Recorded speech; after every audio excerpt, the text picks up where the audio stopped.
afternoon, ladies and gentlemen, and welcome to the Philip England Center for the Performing Arts and this performance of your Cottonwood Community Band under the direction of Mr. Jeff Bowell.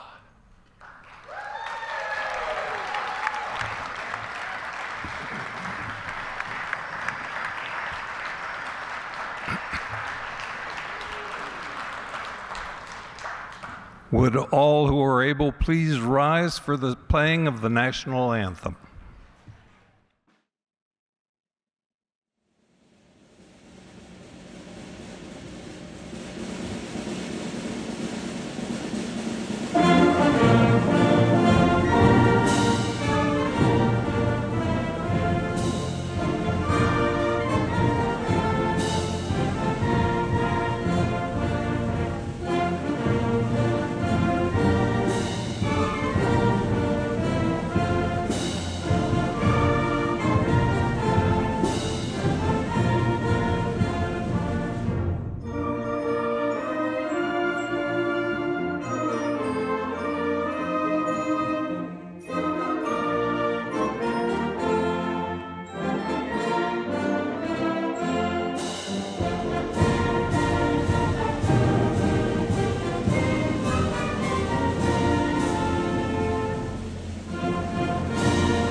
Thank you. Please be seated.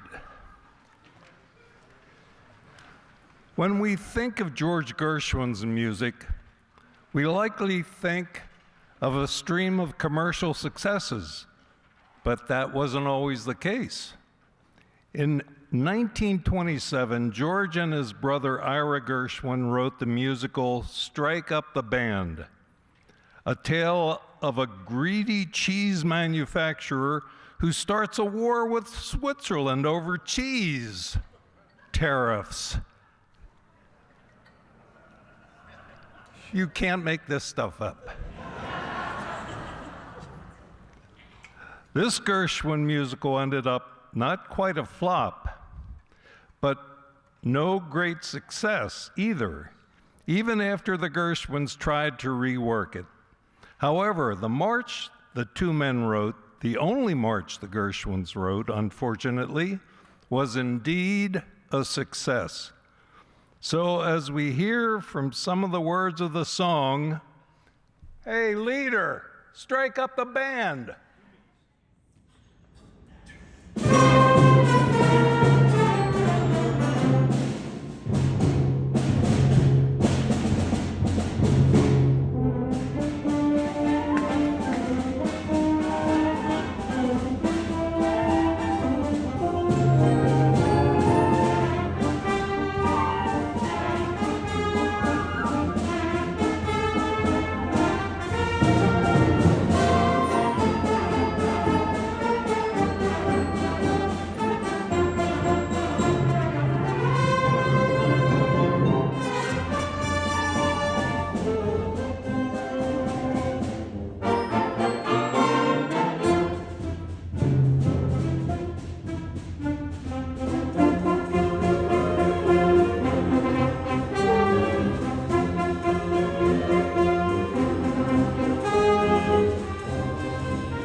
Something of a change of pace here.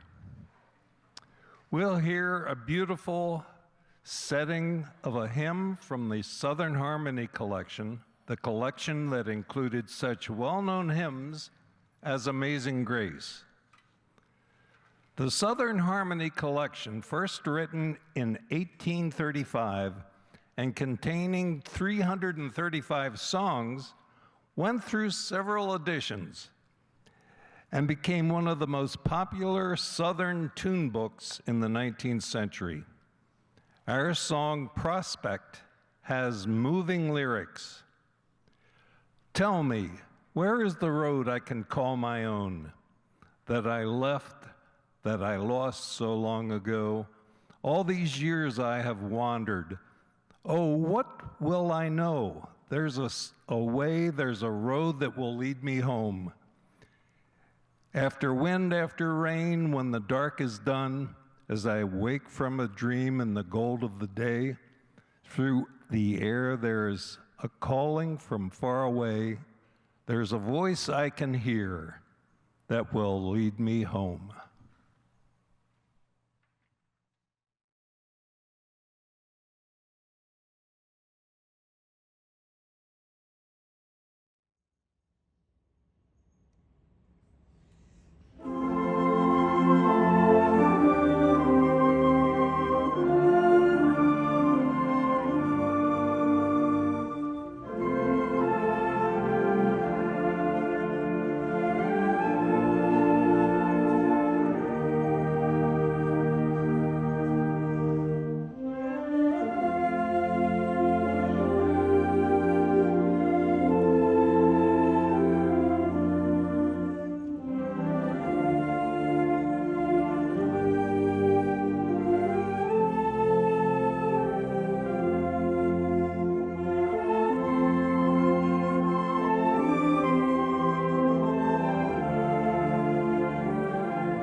We stay in a sort of Southern harmony for our next selection.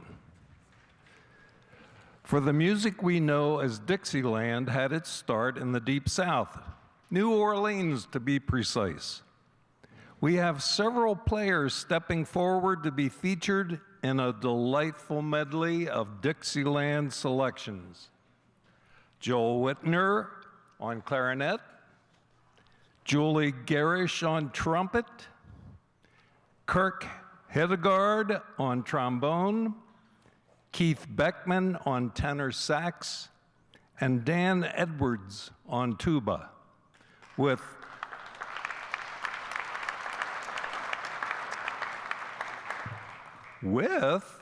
Lisa Rosenau on percussion.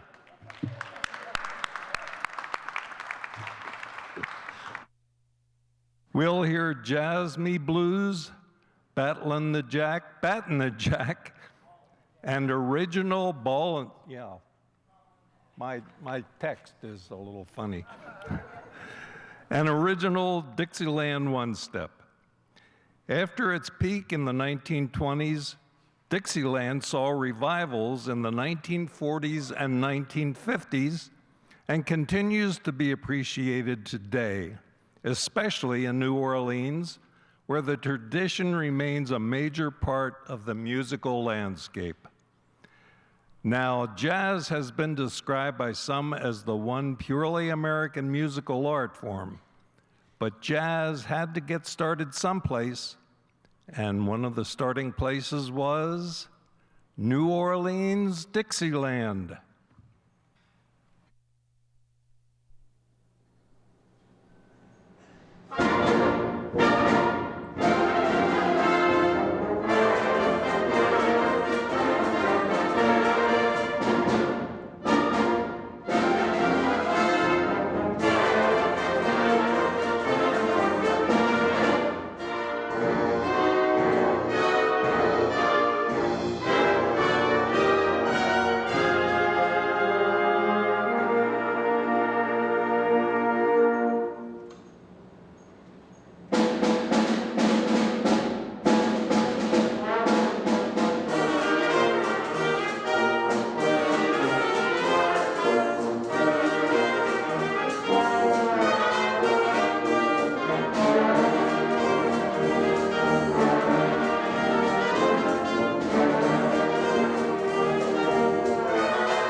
In 1952, the U.S. Navy approached American composer Richard Rodgers, of Rodgers and Hammerstein fame, to write music for a Navy-sponsored program for the still rather new technology we know as television. The program was to be called Victory at Sea, and it would tell of the Navy's accomplishments during the war. Rodgers wrote about a dozen very effective melodies, but then the Navy asked him to write music for 28 TV shows. 28 hours of music, which is a lot of music.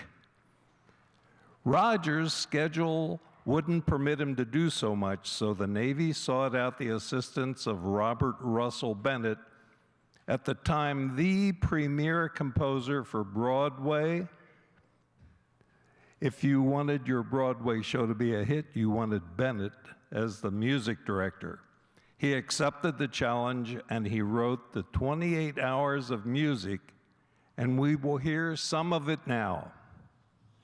Victory at Sea begins with a song of the high seas, which moves into a mysterious and sinister submarine on patrol melody, and then into a cheerful Begin under the Southern Cross, a tune so good that Richard Rodgers later used it again in his 1953 musical Me and Juliet.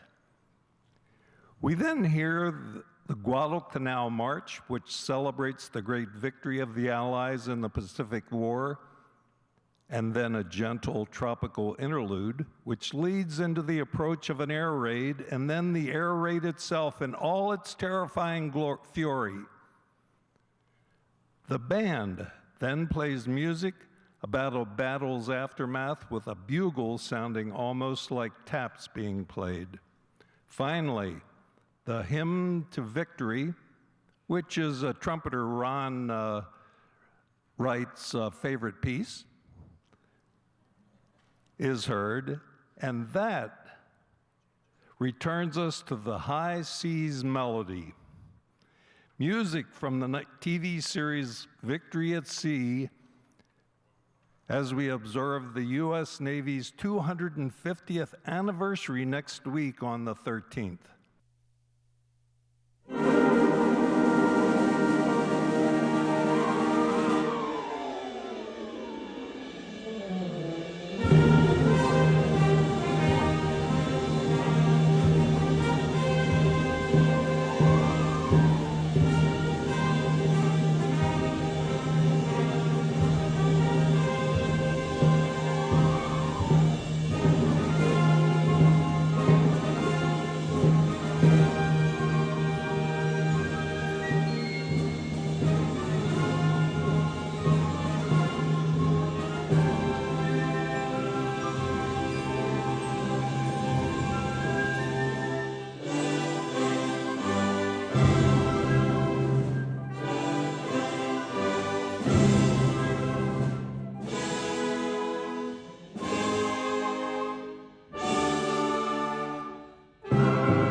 Many of you have heard the band in recent months know how Mr. Bowell likes to relate the story of the American composer Henry Fillmore and how, as a young boy, he ran away from home to join a circus band, whereupon his father, the preacher, and also a composer of hymns, went after him and dragged him home, probably by his ear. But Fillmore eventually did join a circus band. He went with his wife on their honeymoon. Nothing says romance like cymbals and tubas at sunrise. Fillmore wrote over 110 marches, often intended as background music to accompany radio commercials. And in 1928, he wrote a march commercial for a Cincinnati insurance company. When the company's president heard the march for the first time, he declared it to be a real foot lifter.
One of the most illustrious 20th century pianists, Percy Grainger, was asked back in the 1930s who he thought were the greatest composers in history.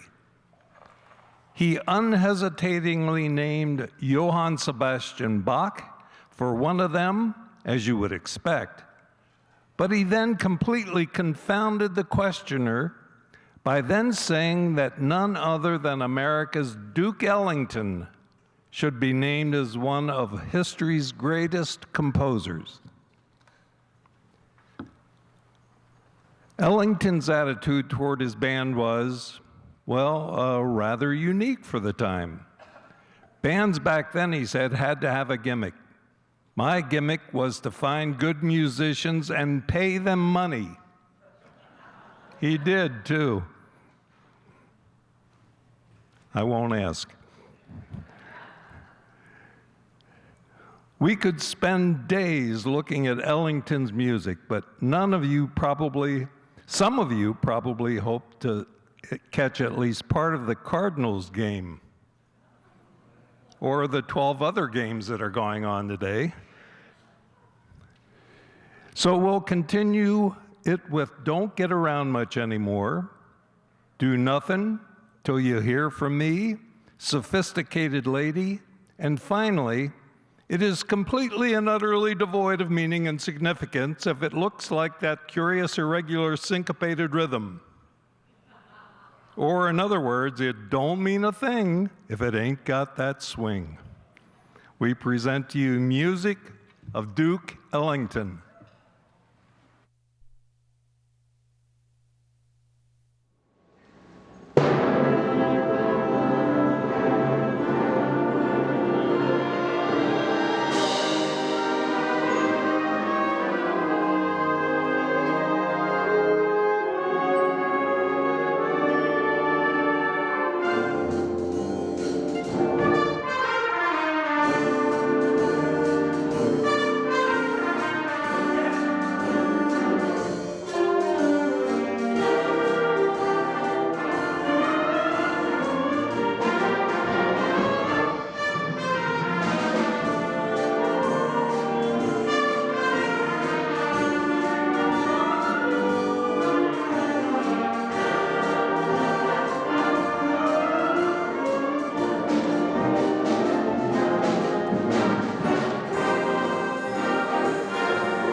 Now, it's probably a good bet that most of you didn't come here today saying, gee, I hope they play some Kalinnikov.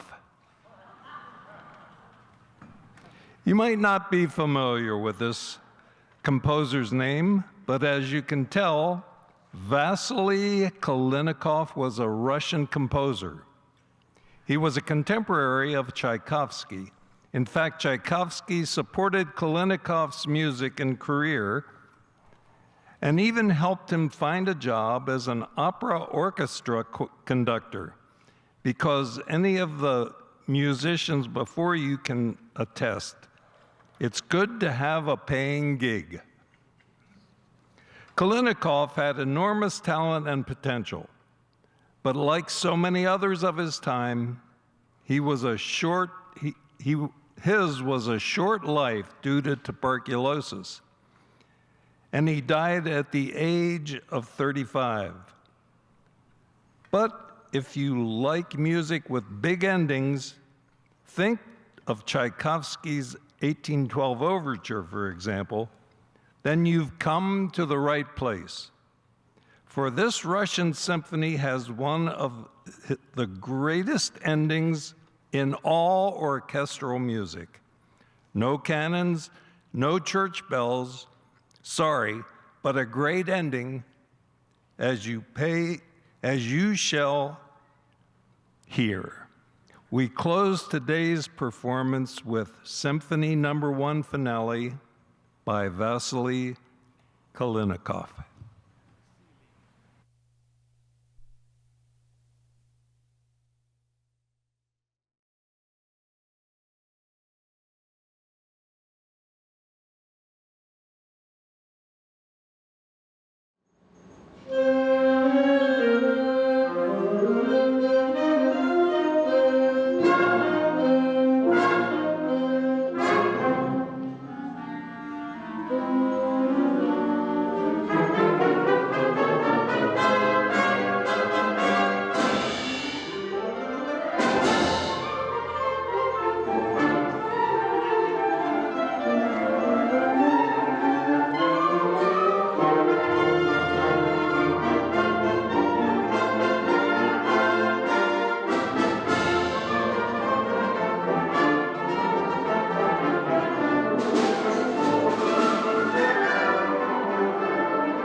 Now, as it happens, we do have one more short piece if you'd like to hear it.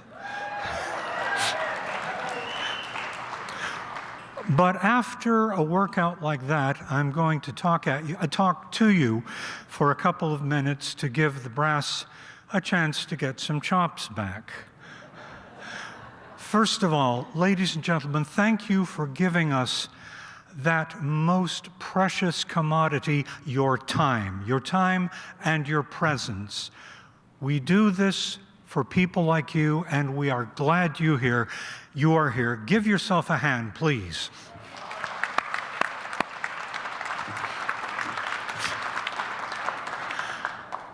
And if you would, my thanks to the band for an enormous amount of work they have put in on an extremely demanding program.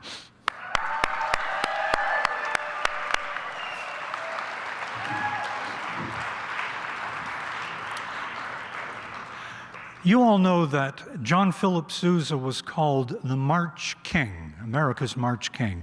And he told a wonderful story on himself. He met a man who said, "Mr. Sousa, I love all of your marches, every one of them, but there's one in particular, which is my absolute favorite, and I can't remember what it's called." And Sousa thought for a moment and said, "Well, whistle it for me." And the fellow whistled. "Oh, the monkey wrapped his tail around the flagpole," whatever that means. No one has ever been able to explain that to me. But anyway, Sousa said, "No, I didn't write that. That's not mine. That's National Emblem by Edwin Bagley. I didn't write it, and I wish I had." Now that is high praise coming from the March King. A couple of years later, Sousa was asked for some odd reason to compile a list of what he thought were the finest marches by American composers. And of course, he included some of his own. But National Emblem was right up near the top. When I was in the West Point Band, this march was number 4 in a pouch that contained 1,120 marches, all of which we were supposed to know. And this one got a lot of work, and you will recognize it because after a 10-bar introduction, you will hear the trombones play a quotation from the Star-Spangled Banner, which is, after all, the national emblem.